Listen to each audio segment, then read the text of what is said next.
American president Donald ട്രംപിന്റെ നടപടികൾ താരിഫുകളിൽ ഭൂരിഭാഗവും നിയമവിരുദ്ധമാണെന്ന് US അപ്പീൽ കോടതി വിധിച്ചിരിക്കുന്നു. ട്രംപ് അധികാര ദുർവിനിയോഗം നടത്തിയെന്നും കോടതിയുടെ നിരീക്ഷണം. വിവരങ്ങൾ ന്യൂസ് ഡെസ്കിൽ നിന്ന് ജിബിൻ നൽകും. നോക്കാം എന്താണ് US ഫെഡറൽ കോടതി നിരീക്ഷിച്ചിരിക്കുന്നതെന്ന് പറഞ്ഞിരിക്കുന്നതെന്ന്. Jibin, good morning. ലോകമെമ്പാടുമുള്ള രാജ്യങ്ങൾക്ക് പ്രതികാര ചുങ്കം ചുമത്തുകയാണ് അമേരിക്കൻ പ്രസിഡന്റ് ഡൊണാൾഡ് ട്രംപ്. ഇന്ത്യക്ക് 50% ചുമത്തിയിരിക്കുന്നത്. പക്ഷേ ഇപ്പോൾ സ്വന്തം നാട്ടിലെ നിയമ സംവിധാനം, കോടതികൾ തന്നെ ഡൊണാൾഡ് ട്രംപിന്റെ നടപടികൾ നിയമവിരുദ്ധമാണ് എന്ന് കണ്ടെത്തിയിരിക്കുകയാണോ? ഇത് ഈ പ്രതികാര ചുങ്കങ്ങൾ ചുമത്തിയിരിക്കുന്നതിനെ ഏത് തരത്തിലാണ് ബാധിക്കുക? തീർച്ചയായും തന്നെ മനു, ട്രംപിനെ സംബന്ധിച്ചിടത്തോളം ഏറ്റവും വലിയൊരു തിരിച്ചടിയായി തന്നെയാണ് ഈ ഒരു വിധി എന്ന് പറയുന്നത്. കോടതിയുടെ നിരീക്ഷണങ്ങൾ ഏറ്റവും രൂക്ഷമായ ഭാഷയിലാണ് ട്രംപിനെതിരെ കോടതി പറഞ്ഞിരിക്കുന്നത്. ഇതിൽ പ്രധാനമായും തന്നെ കോടതി പറഞ്ഞ ഒരു വിവരമെന്ന് പറയുന്നത്, ട്രംപ് ചുമത്തിയ ഈ തീരുവകളിൽ പലതും നിയമവിരുദ്ധമാണ്. ഇതൊന്നും നിലനിൽക്കുന്നതല്ല, രാജ്യത്തിൻ്റെ നിയമങ്ങൾക്കും ചട്ടങ്ങൾക്കും അനുസരിച്ച് നിലനിൽക്കുന്ന ഒരു താരിഫുകളല്ല അദ്ദേഹം ഏർപ്പെടുത്തിയിരിക്കുന്നത് എന്നുള്ള ഒരു കാര്യമാണ് പ്രധാനമായും തന്നെ US അപ്പീൽ കോടതി പറഞ്ഞിരിക്കുന്നത്. ട്രംപ് അധികാര ദുർവിനിയോഗമാണ് ഇതിലൂടെ നടത്തിയിരിക്കുന്നത് എന്നുള്ള ഒരു കാര്യം കൂടി കോടതി പറഞ്ഞു വയ്ക്കുകയും ചെയ്യുന്നുണ്ട്. ഇത് ഏറ്റവും വലിയ ഗൗരവമായ ഒരു കാര്യമാണ്. ആ നിലകളിൽ US കോടതിയുടെ ഭാഗത്തു നിന്ന് പോലും ഇത്തരത്തിലൊരു തിരിച്ചടി നേരിട്ടിരിക്കുന്നു. എങ്കിൽ പോലും കോടതി പറഞ്ഞ ഒരു കാര്യം, ഈ ഒരു വിഷയത്തിൽ US സുപ്രീം കോടതിയെ സമീപിക്കാൻ ട്രംപിന് അവകാശമുണ്ട്. അതുകൊണ്ട് തന്നെ ഈ താരിഫുകൾ, ഇപ്പോൾ ഏർപ്പെടുത്തിയിരിക്കുന്ന ഈ താരിഫുകളൊന്നും തന്നെ റദ്ദാക്കാൻ തങ്ങൾ ഉദ്ദേശിക്കുന്നില്ല. അദ്ദേഹത്തിന് അപ്പീൽ പോകാം, ഈ വിധിക്കെതിരെ അപ്പീൽ പോകാം. അതിൽ ഏതെങ്കിലും തരത്തിൽ അനുകൂലമായ തീരുമാനമുണ്ടാകുമെങ്കിൽ അത് നേടിയെടുക്കുന്നതിൽ തടസ്സമില്ല.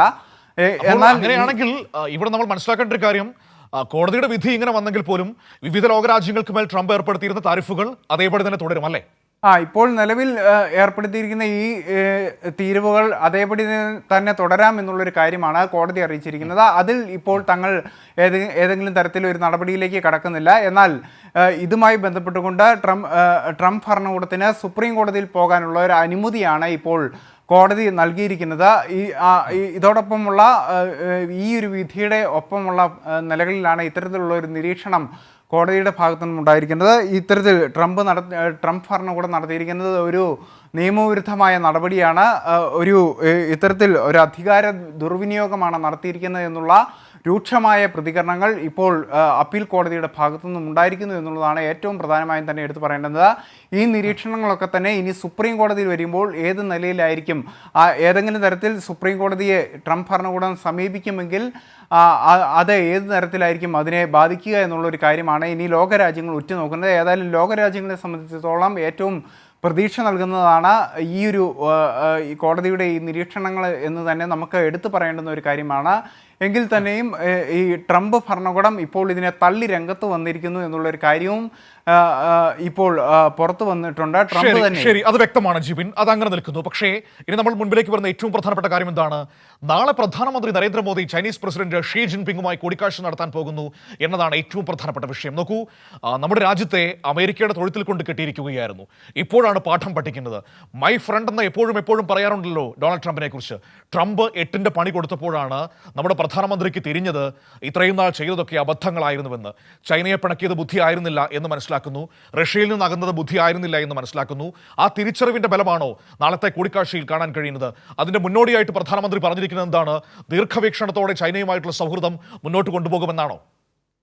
തീർച്ചയായും തന്നെ മനു, ഇപ്പോൾ പ്രധാനമന്ത്രി നരേന്ദ്രമോദി ഇപ്പോൾ ജപ്പാനിലാണുള്ളത്. 2 ദിവസത്തെ സന്ദർശനത്തിൻ്റെ ഭാഗമായി ജപ്പാനിലാണുള്ളത്. ഈ ഒരു സന്ദർശനത്തിൻ്റെ ഭാഗമായാണ് ഒരു ജപ്പാൻ മാധ്യമത്തിന് നൽകിയ അഭിമുഖത്തിൽ അദ്ദേഹം പറഞ്ഞത്, ഈ ചൈനയുമായുള്ള ഉഭയകക്ഷി ബന്ധം തന്ത്രപരവും ദീർഘകാല കാഴ്ചപ്പാടോടുകൂടിയും മുന്നോട്ട് കൊണ്ടുപോകാൻ ഇന്ത്യ തയ്യാറാണ് എന്നുള്ളൊരു കാര്യം അദ്ദേഹം പറഞ്ഞു വെച്ചത്.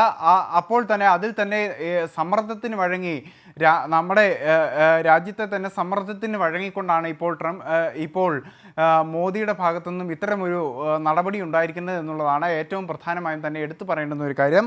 അദ്ദേഹം നാളെ ഇതുമായി ബന്ധപ്പെട്ടുകൊണ്ട് ഇപ്പോൾ ഷീ ജിൻപിങ്ങുമായി കൂടിക്കാഴ്ച നടത്താൻ തയ്യാറാണെന്നുള്ള ഒരു കാര്യം അദ്ദേഹം വ്യക്തമാക്കിയിട്ടുണ്ട്. ചൈനീസ് പ്രസിഡന്റുമായി അദ്ദേഹം കൂടിക്കാഴ്ച നടത്തുമെന്നുള്ള വിവരങ്ങളാണ് നമുക്ക് പുറത്തു വന്നിരിക്കുന്നത്. ഇതനുസരിച്ചുകൊണ്ട് അദ്ദേഹം ചൈനയിലേക്ക് പോകുമെന്നുള്ളൊരു കാര്യവും കൂടി ഇപ്പോൾ വ്യക്തമാകുന്നുണ്ട്.